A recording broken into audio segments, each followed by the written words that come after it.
conseillers du commerce extérieur conseillent au pouvoir public pour orienter les politiques gouvernementales dans le sens des besoins qui se font ressentir dans notre région, puisque nos conseillers sont actifs sur l'ensemble de la zone. Les conseillers du commerce extérieur, ça permet d'abord de comprendre des entreprises qui, elles, sont au contact quotidien du monde économique singapourien. Elles font des affaires, elles se battent tous les jours pour faire des affaires à Singapour ou d'ailleurs dans la région. Donc ça, c'est le premier point, comprendre. À partir de comprendre, il faut apprendre. Parce que non seulement il faut essayer d'absorber ce que les gens vous disent, ce que les conseillers vous disent, mais il faut aussi essayer d'en tirer soi-même des enseignements, essayer d'en tirer des orientations, des propositions éventuellement pour organiser l'action de la France à l'étranger dans le domaine économique. C'est une interaction, c'est une itération, je dirais, entre l'État, les représentants de l'État, les milieux économiques et le monde des entreprises. Et le troisième aspect, c'est ajuster. Il est évident que l'État ne peut agir de façon efficace que s'il essaie d'être au plus près des préoccupations des entreprises, puisqu'il y a 10 000 Français à Singapour et près de 450 entreprises. Les rencontres avec les conseillers du commerce extérieur se font mensuellement. En tout cas, depuis que je suis ici, c'est un rythme qui a toujours été tenu.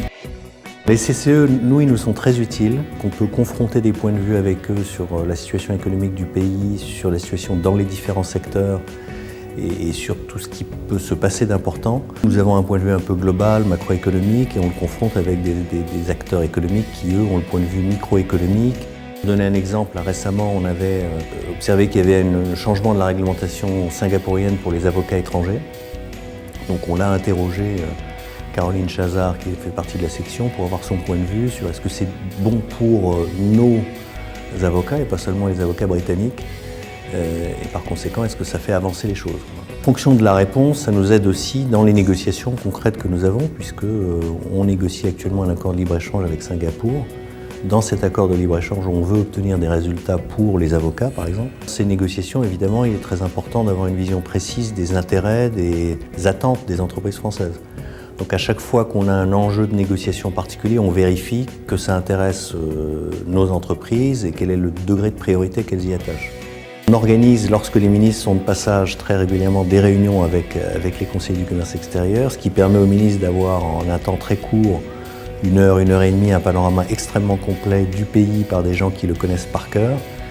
Et ça, c'est extrêmement précieux et on est le seul pays au monde qui a une organisation qui permet de faire cela. Et cette organisation, c'est les conseillers du commerce extérieur. Avec la participation de toutes les autorités, de toutes les volontés implantées à l'étranger, l'ambassade de France, UBI France, les conseillers du commerce extérieur, la Chambre de commerce, nous sommes l'équipe de France de l'export et nous pouvons faire gagner la France à l'international.